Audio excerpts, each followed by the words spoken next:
It's the 1840s, and the Industrial Revolution is making breathtaking progress. The rich at this time are predictably getting richer. The unlucky, however, must endure a kind of endless, grinding nightmare. Karl Marx lived through this nightmare. As industrialization swept across Europe, cities like London and Manchester grew into sprawling metropolises, but they were built on human sacrifice. Workers, stripped of everything but their desperation, labored from dawn till dusk, 16-hour days, 6 days a week. Children too. In 1844, Friedrich Engels took a walk through the slums of Manchester. He saw houses so crammed together. Sunlight was rare, even in daytime. He wrote of basements that were little more than tombs, where families were swallowed by tuberculosis and cholera.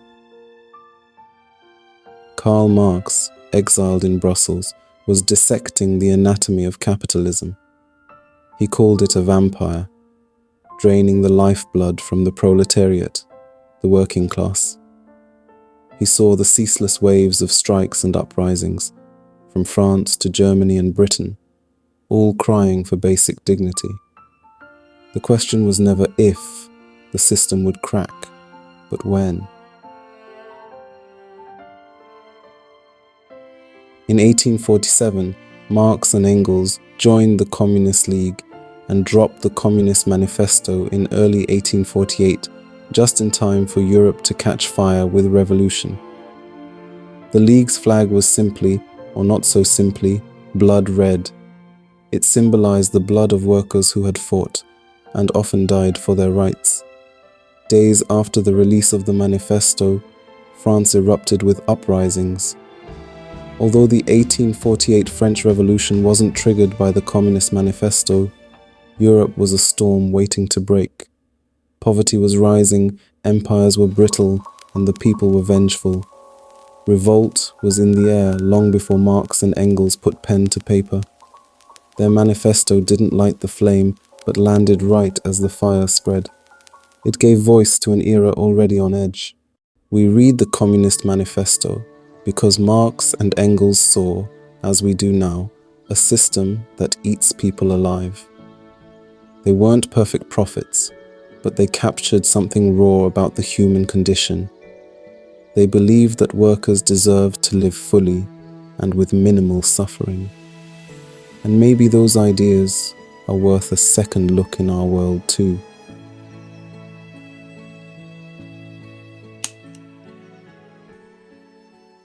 A spectre is haunting Europe, the spectre of communism. All the powers of old Europe have entered into a holy alliance to exorcise this spectre. Pope and Tsar, Metternich and Guizot, French radicals and German police spies. Where is the party in opposition that has not been decried as communistic by its opponents in power? Where is the opposition that has not hurled back the branding reproach of communism against the more advanced opposition parties as well as against its reactionary adversaries? Two things result from this fact. One, communism is already acknowledged by all European powers to be itself a power. Two, it is high time that communists should openly, in the face of the whole world, publish their views, their aims, their tendencies, and meet this nursery tale of the spectre of communism with a manifesto of the party itself. To this end, communists of various nationalities have assembled in London and sketched the following manifesto to be published in the English, French, German, Italian, Flemish, and Danish languages. The history of all hitherto existing societies is the history of class struggles. Freeman and slave, patrician and plebeian, lord and serf, guildmaster and journeyman, in a word, oppressor and oppressed, stood in constant opposition to one another, carried on an uninterrupted, now hidden, now open fight a fight that each time ended either in a revolutionary reconstitution of society at large or in the common ruin of the contending classes. In the earlier epochs of history, we find almost everywhere a complicated arrangement of society into various orders, a manifold gradation of social rank. In ancient Rome, we have patricians, knights, plebeians, slaves. In the Middle Ages, feudal lords, vassals, guildmasters, journeymen, apprentices, serfs. In almost all of these classes, again, subordinate gradations. The modern bourgeois society that has sprouted from the ruins of feudal society has not done away with class antagonisms. It has but established new classes, new conditions of oppression, new forms of struggle in place of the old ones. Our epoch, the epoch of the bourgeoisie, possesses, however, this distinctive feature. It has simplified the class antagonisms. Society as a whole is more and more splitting up into two great hostile camps, into two great classes directly facing each other, bourgeoisie and proletariat. From the serfs of the Middle Ages sprang the chartered burghers of the earliest towns. From these burgesses, the first elements of the bourgeoisie were developed. The discovery of America, the rounding of the Cape, opened up fresh ground for the rising bourgeoisie. The East Indian and Chinese markets, the colonization of America, trade with the colonies, the increase in the means of exchange and in commodities generally, gave to commerce, to navigation, to industry, an impulse never before known, and thereby to the revolutionary element in the tottering feudal society, a rapid development. The feudal system of industry, under which industrial production was monopolized by closed guilds, now no longer sufficed for the growing wants of the new markets. The manufacturing system took its place. The guildmasters were pushed on one side by the manufacturing middle class. Division of labor between the different corporate guilds vanished in the face of division of labor in each single workshop. Meantime, the markets kept ever growing, the demand ever rising. Even manufacture no longer sufficed. Thereupon, steam and machinery revolutionized industrial production. The place of manufacture was taken by the giant, modern industry, the place of the industrial middle class, by industrial millionaires, the leaders of whole industrial armies, the modern bourgeois. Modern industry has established the world market, for which the discovery of America paved the way. This market has given an immense development to commerce, to navigation, to communication by land. This development has, in its time, reacted on the extension of industry. And in proportion as industry, commerce, navigation, railways extended, in the same proportion the bourgeoisie developed, increased its capital, and pushed into the background every class handed down from the Middle Ages. We see, therefore, how the modern bourgeoisie is itself the product of a long course of development, of a series of revolutions in the modes of production and of exchange. Each step in the development of the bourgeoisie was accompanied by a corresponding political advance of that class. An oppressed class under the sway of the feudal nobility, an armed and self-governing association in the medieval commune. Here, independent urban republic, as in Italy and Germany, their taxable third estate of the monarchy, as in France, afterwards, in the period of manufacture proper, serving either the semi-feudal or the absolute monarchy as a counterpoise against the nobility, and in fact, cornerstone of the great monarchies in general, the bourgeoisie has at last, since the establishment of modern industry and of the world market, conquered for itself, in the modern representative state, exclusive political sway. The executive of the modern state is but a committee for managing the common affairs of the whole bourgeoisie. The bourgeoisie, historically, has played a most revolutionary part. The bourgeoisie, wherever it has got the upper hand, has put an end to all feudal, patriarchal, idyllic relations. It has pitilessly torn asunder the motley feudal ties that bound man to his natural superiors, and has left remaining no other nexus between man and man than naked self-interest, than callous cash payment. It has drowned the most heavenly ecstasies of religious fervor, of chivalrous enthusiasm, of Philistine sentimentalism in the icy water of egotistical calculation.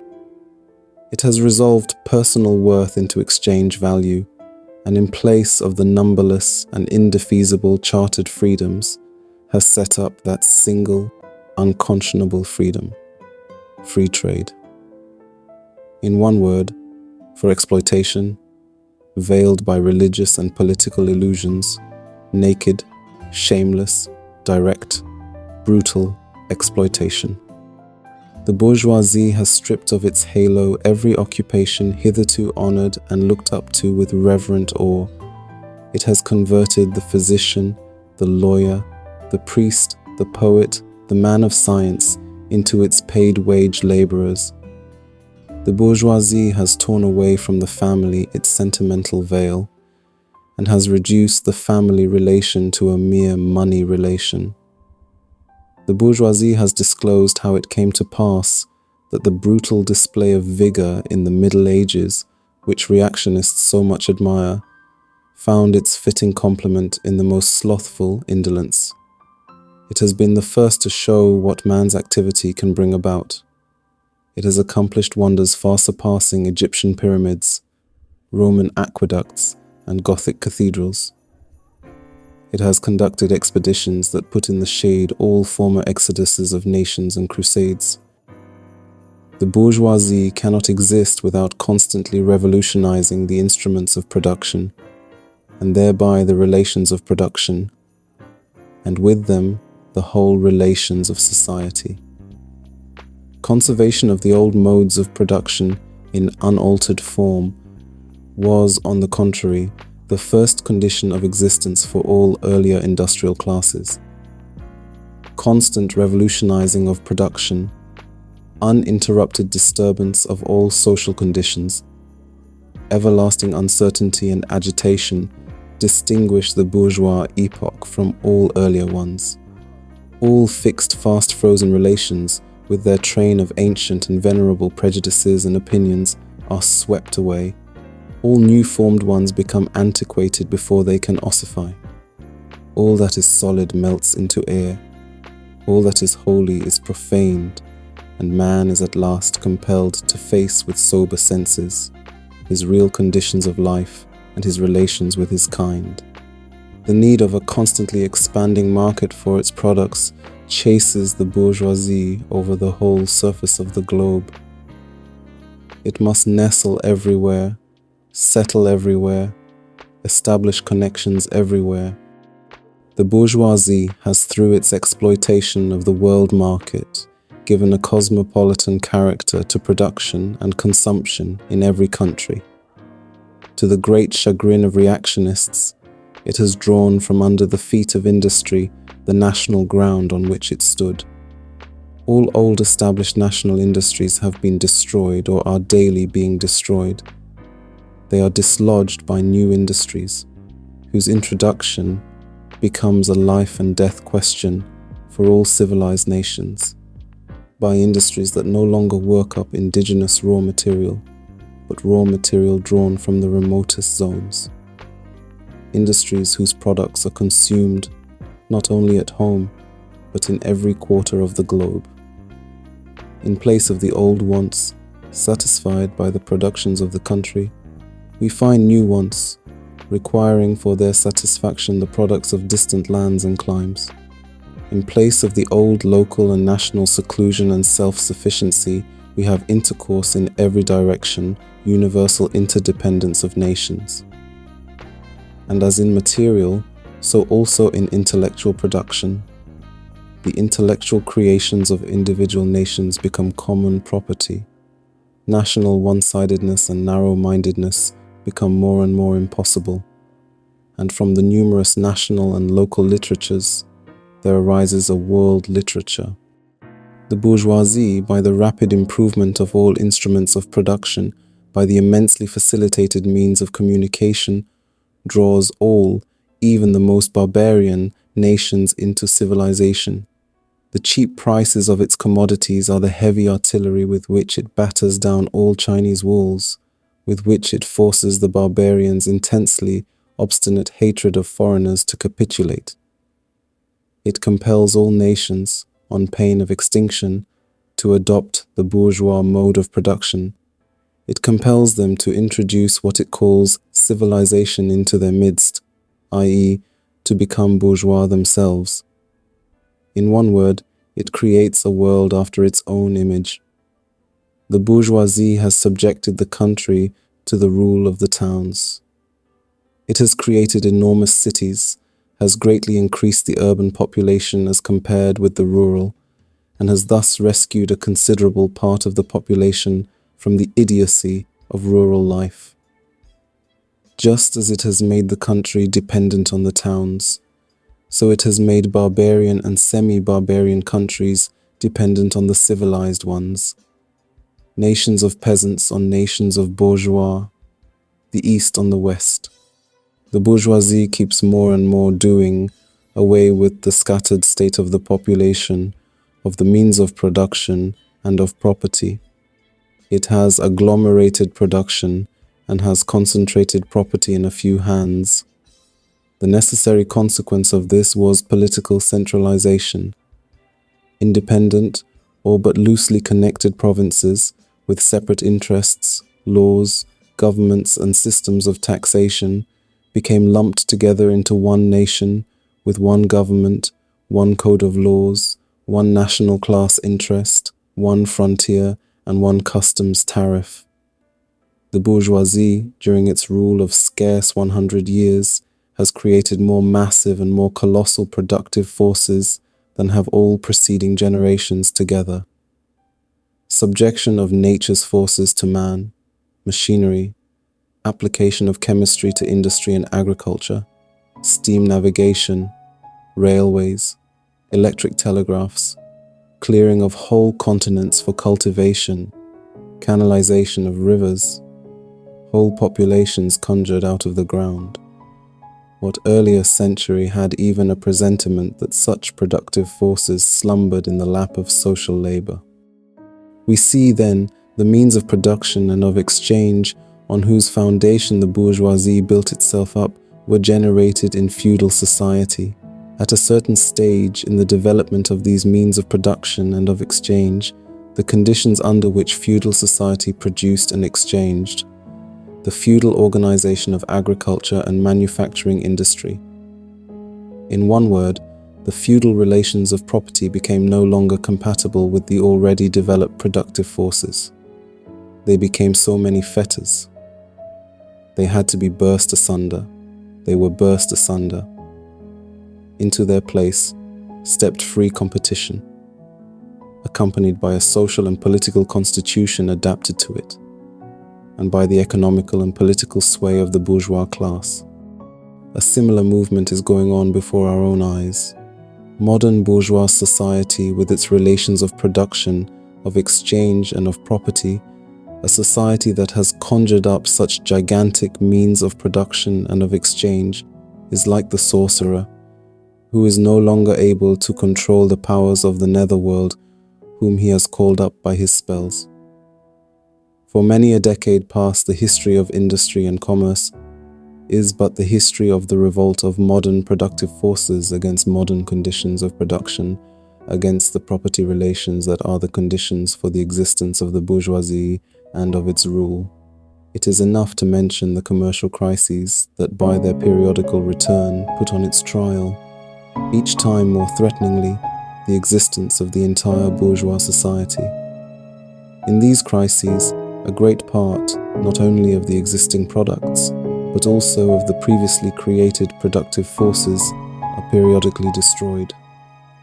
In these crises, there breaks out an epidemic that, in all earlier epochs, would have seemed an absurdity, the epidemic of overproduction. Society suddenly finds itself put back into a state of momentary barbarism. It appears as if a famine, a universal war of devastation, had cut off the supply of every means of subsistence.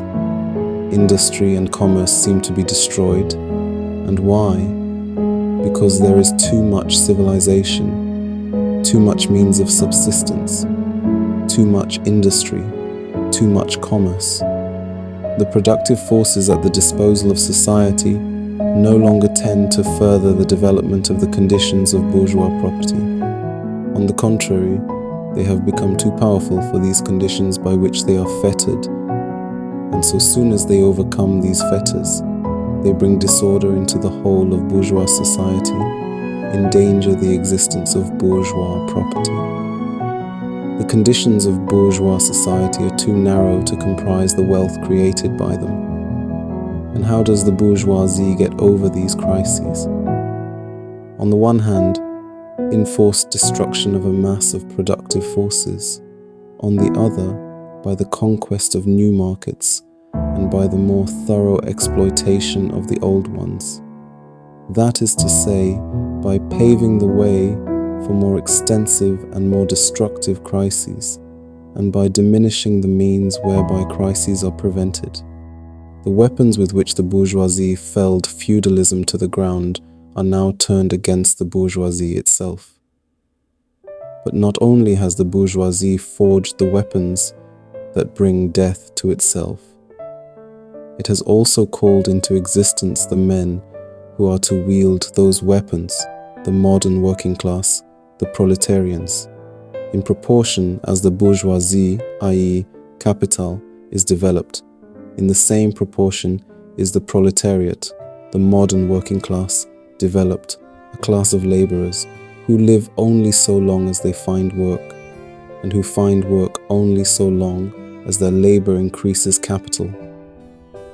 These laborers, who must sell themselves piecemeal, are a commodity, like every other article of commerce, and are consequently exposed to all the vicissitudes of competition, to all the fluctuations of the market. Owing to the extensive use of machinery and to division of labor, the work of the proletarians has lost all individual character and consequently all charm for the workman. He becomes an appendage of the machine, and it is only the most simple, most monotonous, and most easily acquired knack that is required of him. Hence, the cost of production of a workman is restricted almost entirely to the means of subsistence that he requires for his maintenance and for the propagation of his race. But the price of a commodity, and therefore also of labor, is equal to its cost of production. In proportion, therefore, as the repulsiveness of the work increases, the wage decreases. Nay, more, in proportion as the use of machinery and division of labor increases, in the same proportion the burden of toil also increases, whether by prolongation of the working hours, by increase of the work exacted in a given time, or by increased speed of the machinery, etc. Modern industry has converted the little workshop of the patriarchal master into the great factory of the industrial capitalist. Masses of laborers crowded into the factory are organized like soldiers.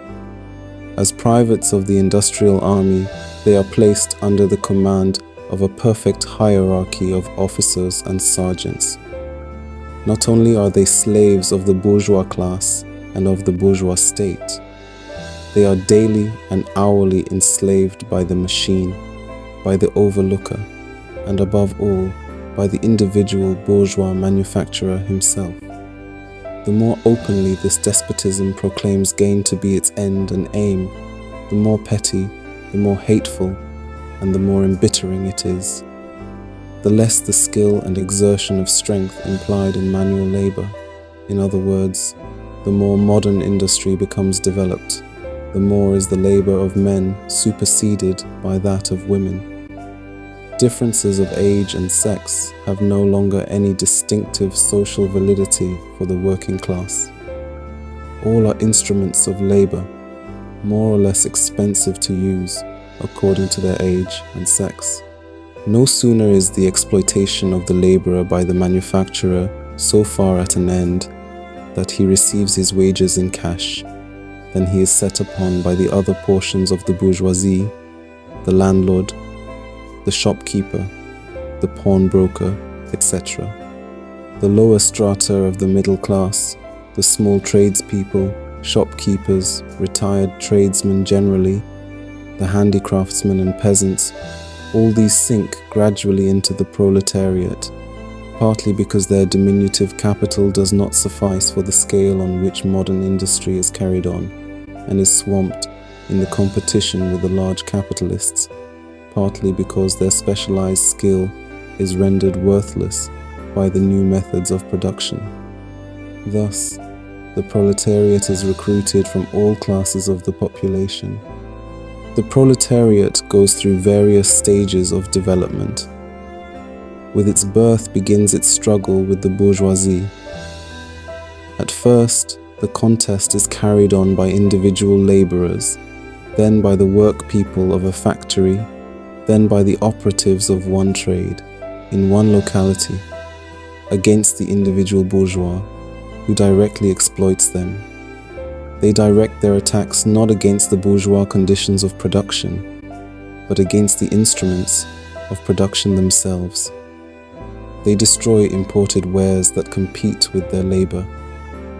They smash to pieces machinery. They set factories ablaze. They seek to restore by force the vanished status of the workman of the Middle Ages. At this stage, the laborers still form an incoherent mass scattered over the whole country and broken up by their mutual competition. If anywhere they unite to form more compact bodies, this is not yet the consequence of their own active union, but of the union of the bourgeoisie, which class, in order to attain its own political ends, is compelled to set the whole proletariat in motion, and is moreover yet, for a time, able to do so. At this stage, therefore, the proletarians do not fight their enemies, but the enemies of their enemies, the remnants of absolute monarchy, the landowners, the non-industrial bourgeois, the petty bourgeoisie. Thus, the whole historical movement is concentrated in the hands of the bourgeoisie. Every victory so obtained is a victory for the bourgeoisie. But with the development of industry, the proletariat not only increases in number, it becomes concentrated in greater masses, its strength grows, and it feels that strength more. The various interests and conditions of life within the ranks of the proletariat are more and more equalized, in proportion as machinery obliterates all distinctions of labor, and nearly everywhere reduces wages to the same low level. The growing competition among the bourgeois and the resulting commercial crises make the wages of the workers ever more fluctuating. The unceasing improvement of machinery, ever more rapidly developing, makes their livelihood more and more precarious. The collisions between individual workmen and individual bourgeois take more and more the character of collisions between two classes. Thereupon, the workers begin to form combinations, trades unions, against the bourgeois. They club together in order to keep up the rate of wages.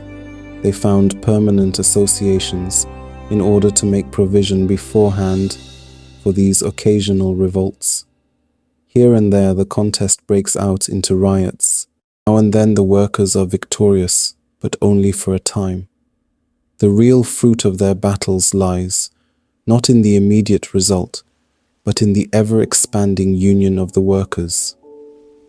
This union is helped on by the improved means of communication that are created by modern industry, and that place the workers of different localities in contact with one another.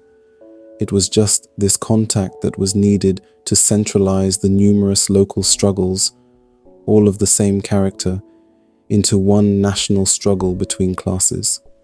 But every class struggle is a political struggle, and that union, to attain which the burghers of the Middle Ages, with their miserable highways, required centuries, the modern proletarians, thanks to railways, achieve in a few years. This organization of the proletarians into a class, and consequently into a political party, is continually being upset again by the competition between the workers themselves. But it ever rises up again, stronger, firmer, mightier. It compels legislative recognition of particular interests of the workers by taking advantage of the divisions among the bourgeoisie itself. Thus, the 10 Hours Bill in England was carried. The dangerous class, the social scum, that passively rotting mass thrown off by the lowest layers of old society, may here and there be swept into the movement by a proletarian revolution. Its conditions of life, however, prepare it far more for the part of a bribed tool of reactionary intrigue. In the conditions of the proletariat, those of old society at large are already virtually swamped. The proletarian is without property. His relation to his wife and children has no longer anything in common with the bourgeois family relations. Modern industrial labor, modern subjection to capital, the same in England as in France, in America as in Germany, has stripped him of every trace of national character. Law, morality, religion are to him so many bourgeois prejudices, behind which lurk in ambush just as many bourgeois interests. All the preceding classes that got the upper hand sought to fortify their already acquired status by subjecting society at large to their conditions of appropriation.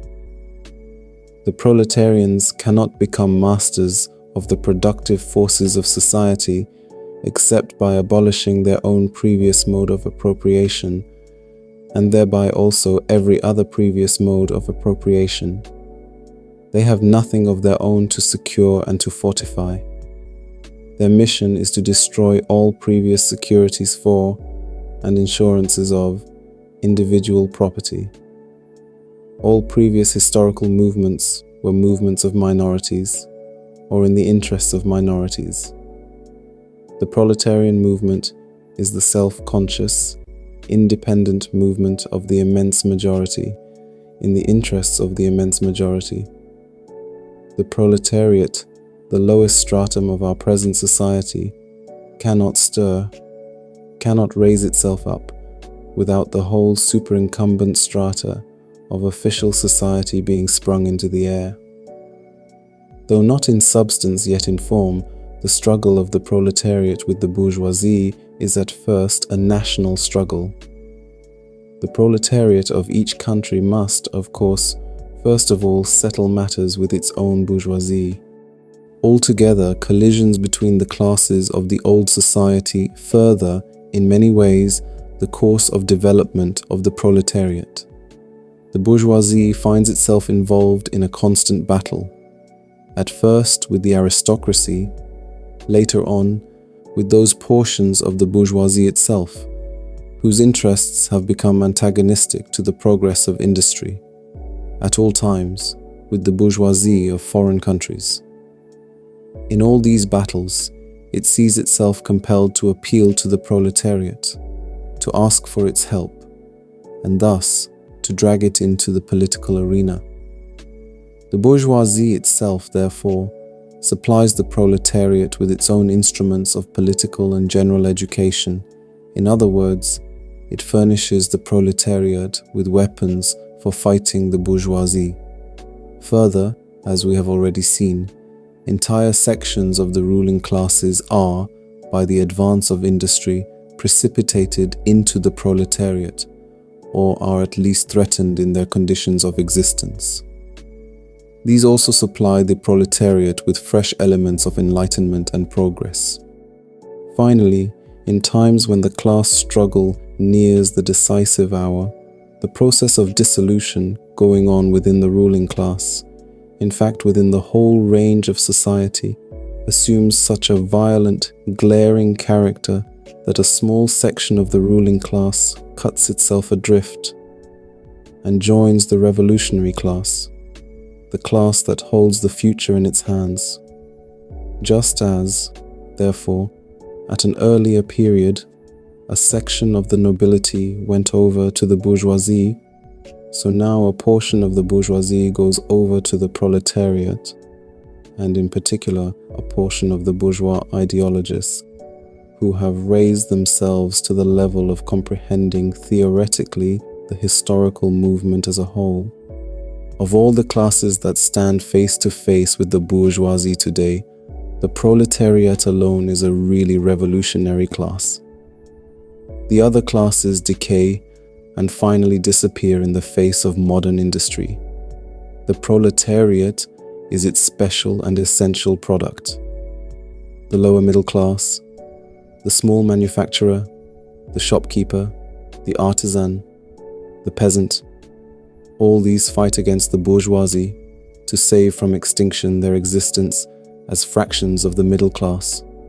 They are therefore not revolutionary, but conservative. Nay more, they are reactionary, for they try to roll back the wheel of history.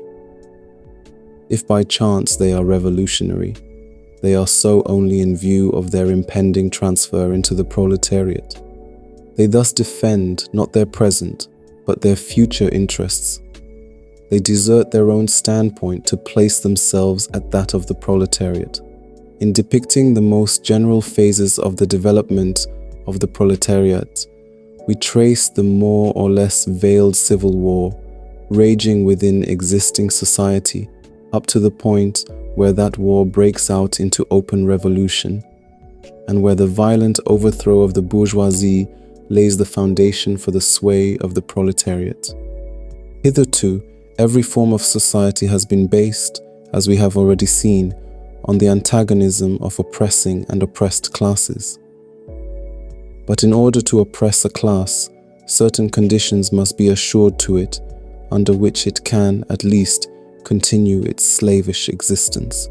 The serf, in the period of serfdom, raised himself to membership in the commune, just as the petty bourgeois, under the yoke of feudal absolutism, managed to develop into a bourgeois. The modern laborer, on the contrary, instead of rising with the progress of industry, sinks deeper and deeper below the conditions of existence of his own class. He becomes a pauper, and pauperism develops more rapidly than population and wealth. And here it becomes evident that the bourgeoisie is unfit any longer to be the ruling class in society, and to impose its conditions of existence upon society as an overriding law. It is unfit to rule because it is incompetent to assure an existence to its slave within his slavery, because it cannot help letting him sink into such a state that it has to feed him instead of being fed by him. Society can no longer live under this bourgeoisie. In other words, its existence is no longer compatible with society. The essential condition for the existence and for the sway of the bourgeois class is the formation and augmentation of capital. The condition for capital is wage labor. Wage labor rests exclusively on competition between the laborers. The advance of industry, whose involuntary promoter is the bourgeoisie, replaces the isolation of the laborers, due to competition, by their revolutionary combination, due to association. The development of modern industry, therefore, cuts from under its feet the very foundation on which the bourgeoisie produces and appropriates products. What the bourgeoisie therefore produces above all is its own grave diggers. Its fall and the victory of the proletariat are equally inevitable.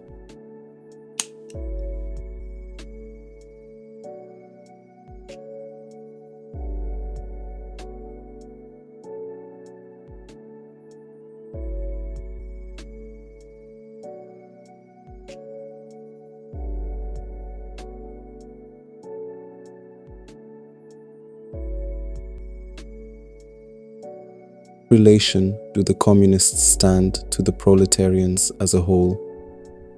The communists do not form a separate party opposed to other working class parties. They have no interests separate and apart from those of the proletariat as a whole. They do not set up any sectarian principles of their own by which to shape and mold the proletarian movement. The communists are distinguished from the other working class parties by this only. 1. In the national struggles of the proletarians of the different countries, they point out and bring to the front the common interests of the entire proletariat, independently of all nationality. 2.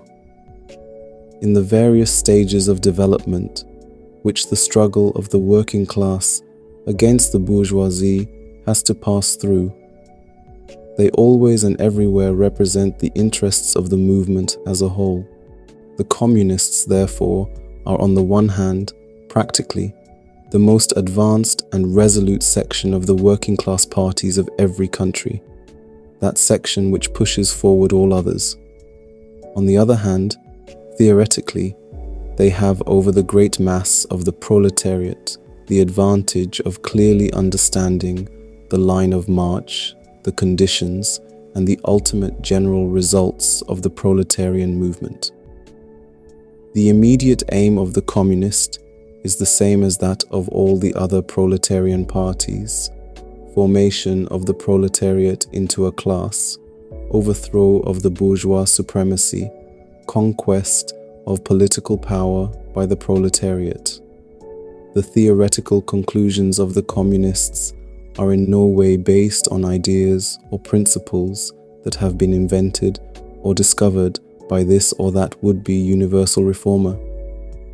They merely express, in general terms, actual relations springing from an existing class struggle, from a historical movement going on under our very eyes. The abolition of existing property relations is not at all a distinctive feature of communism. All property relations in the past have continually been subject to historical change consequent upon the change in historical conditions. The French Revolution, for example, abolished feudal property in favor of bourgeois property. The distinguishing feature of communism is not the abolition of property generally, but the abolition of bourgeois property.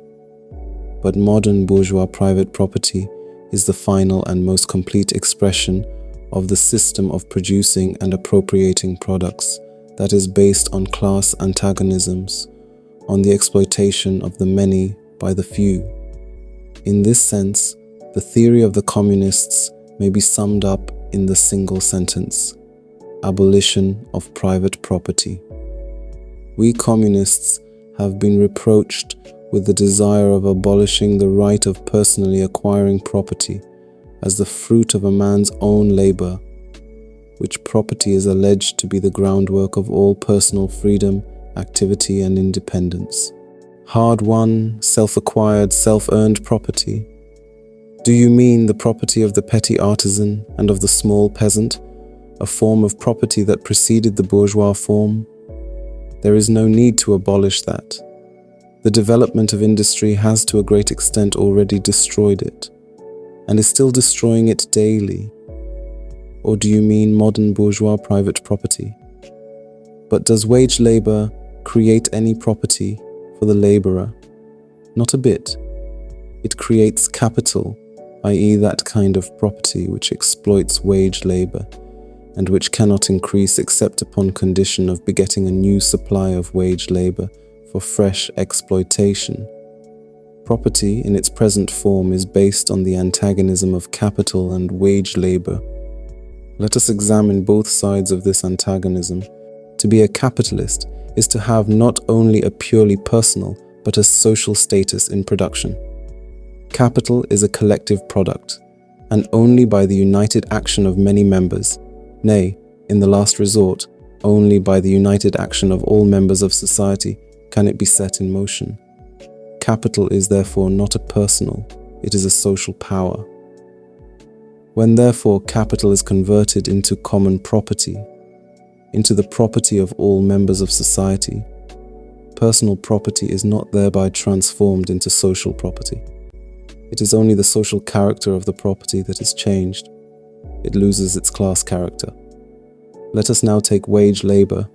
The average price of wage labor is the minimum wage, i.e., that quantum of the means of subsistence which is absolutely requisite in bare existence as a laborer. What, therefore, the wage laborer appropriates by means of his labor merely suffices to prolong and reproduce a bare existence. We by no means intend to abolish this personal appropriation of the products of labor, an appropriation that is made for the maintenance and reproduction of human life, and that leaves no surplus wherewith to command the labor of others.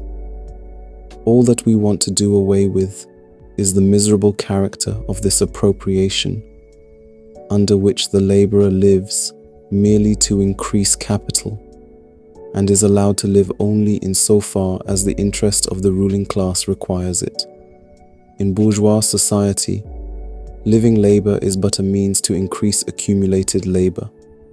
In communist society, accumulated labor is but a means to widen, to enrich, to promote the existence of the laborer.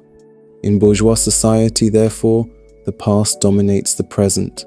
In communist society, the present dominates the past. In bourgeois society, capital is independent and has individuality, while the living person is dependent and has no individuality. And the abolition of this state of things is called by the bourgeois abolition of individuality and freedom. And rightly so. The abolition of bourgeois individuality, bourgeois independence and bourgeois freedom is undoubtedly aimed at. By freedom is meant, under the present bourgeois conditions of production, free trade, free selling and buying. But if selling and buying disappears, free selling and buying disappears also. This talk about free selling and buying and all the other brave words of our bourgeoisie about freedom in general have a meaning, if any, only in contrast with restricted selling and buying with the fettered traders of the Middle Ages, but have no meaning when opposed to the communistic abolition of buying and selling, of the bourgeois conditions of production, and of the bourgeoisie itself. You are horrified at our intending to do away with private property. But in your existing society, private property is already done away with for 9/10 of the population. Its existence for the few is solely due to its non-existence in the hands of those 9/10. You reproach us, therefore, with intending to do away with a form of property, the necessary condition for whose existence is the non-existence of any property for the immense majority of society. In one word, you reproach us with intending to do away with your property. Precisely so. That is just what we intend. From the moment when labor can no longer be converted into capital, money or rent, into a social power capable of being monopolized, i.e., from the moment when individual property can no longer be transformed into bourgeois property, into capital, from that moment, you say individuality vanishes. You must, therefore, confess that by individual, you mean no other person than the bourgeois, than the middle-class owner of property. This person must indeed be swept out of the way and made impossible. Communism deprives no man of the power to appropriate the products of society. All that it does is to deprive him of the power to subjugate the labor of others by means of such appropriation. It has been objected that upon the abolition of private property, all work will cease and universal laziness will overtake us. According to this, bourgeois society ought long ago to have gone to the dogs through sheer idleness. For those of its members who work acquire nothing, and those who acquire anything do not work. The whole of this objection is but another expression of the tautology, that there can no longer be any wage labor, when there is no longer any capital.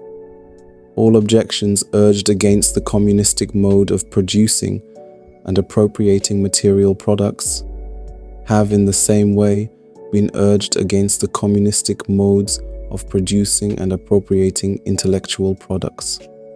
Just as to the bourgeois, the disappearance of class property is the disappearance of production itself, so the disappearance of class culture is to him identical with the disappearance of all culture. That culture, the loss of which he laments, is, for the enormous majority, a mere training to act as a machine.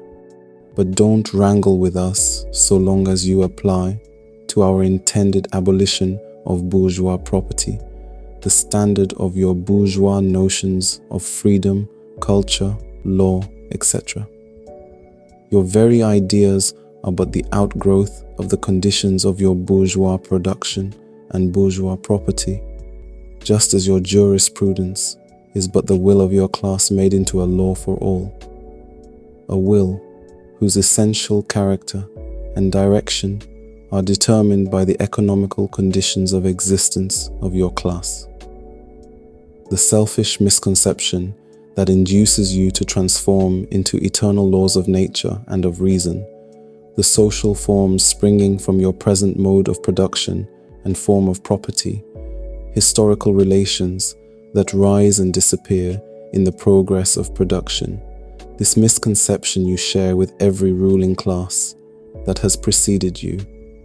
What you see clearly in the case of ancient property, what you admit in the case of feudal property, you are of course forbidden to admit in the case of your own bourgeois form of property. Abolition of the family.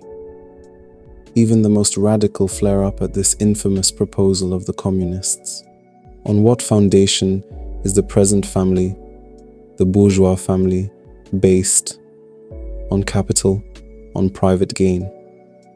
In its completely developed form, this family exists only among the bourgeoisie. But this state of things finds its complement in the practical absence of the family among the proletarians and in public prostitution. The bourgeois family will vanish as a matter of course when its complement vanishes, and both will vanish with the vanishing of capital. Do you charge us with wanting to stop the exploitation of children by their parents? To this crime we plead guilty, but you will say we destroy the most hallowed of relations when we replace home education by social. And your education. Is not that also social and determined by the social conditions under which you educate, by the intervention, direct or indirect, of society, by means of schools, etc.? The communists have not invented the intervention of society in education. They do but seek to alter the character of that intervention and to rescue education from the influence of the ruling class. The bourgeois claptrap about the family and education, about the hallowed correlation of parent and child, becomes all the more disgusting. The more, by the action of modern industry, all family ties among the proletarians are torn asunder, and their children transformed into simple articles of commerce and instruments of labor. But you communists would introduce community of women, screams the whole bourgeoisie in chorus. The bourgeois sees in his wife a mere instrument of production. He hears that the instruments of production are to be exploited in common, and naturally can come to no other conclusion than that the lot of being common to all will likewise fall to the women. He has not even a suspicion that the real point is to do away with the status of women as mere instruments of production. For the rest, nothing is more ridiculous than the virtuous indignation of our bourgeois at the community of women which, they pretend, is to be openly and officially established by the communists. The communists have no need to introduce community of women. It has existed almost from time immemorial. Our bourgeois, not content with having the wives and daughters of their proletarians at their disposal, not to speak of common prostitutes, take the greatest pleasure in seducing each other's wives. Bourgeois marriage is in reality a system of wives in common, and thus, at the most, what the communists might possibly be reproached with is that they desire to introduce, in substitution for a hypocritically concealed and openly legalized community of women. For the rest, it is self-evident that the abolition of the present system of production must bring with it the abolition of the community of women springing from that system, i.e., of prostitution both public and private. The communists are further reproached with desiring to abolish countries and nationality. The working men have no country. We cannot take from them what they have not got.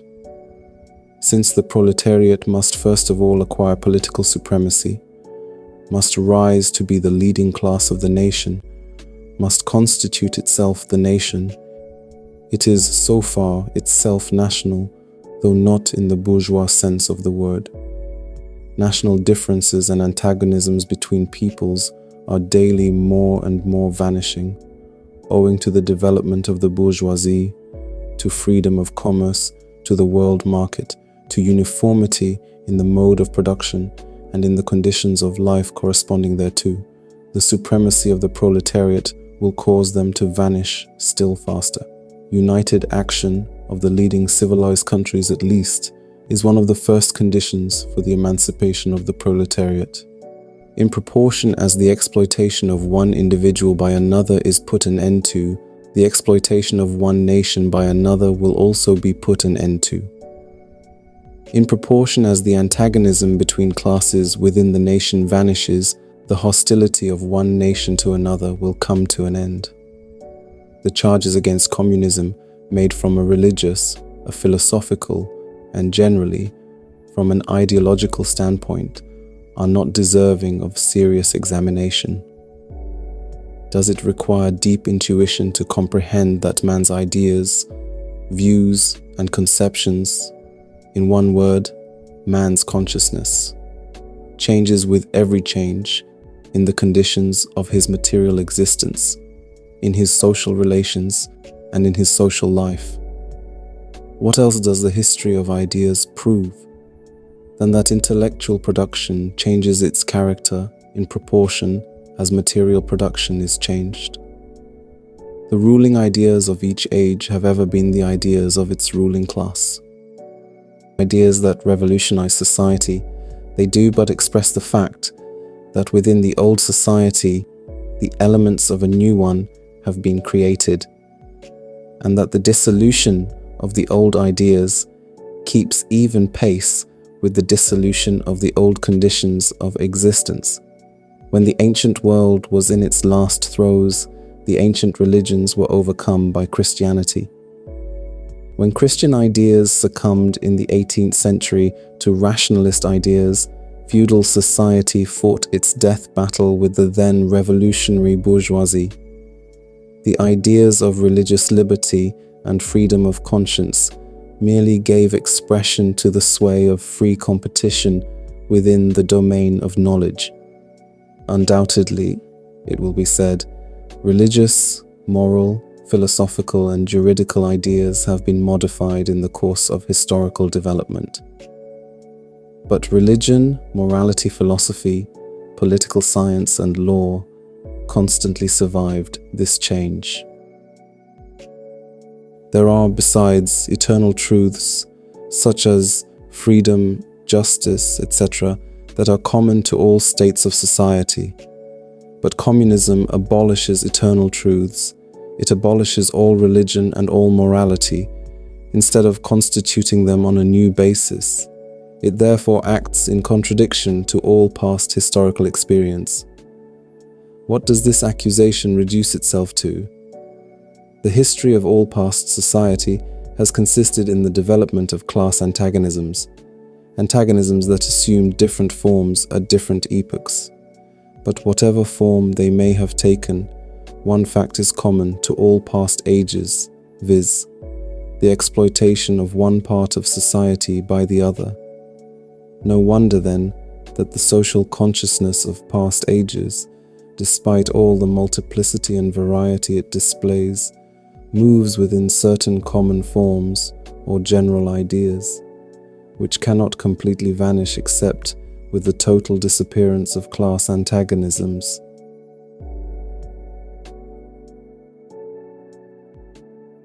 Revolution is the most radical rupture with traditional property relations. No wonder that its development involves the most radical rupture with traditional ideas. But let us have done with the bourgeois objections to communism. We have seen above that the first step in the revolution by the working class is to raise the proletariat to the position of ruling as to win the battle of democracy. The proletariat will use its political supremacy to wrest, by degrees, all capital from the bourgeoisie, to centralize all instruments of production in the hands of the state, i.e., of the proletariat organized as the ruling class, and to increase the total of productive forces as rapidly as possible.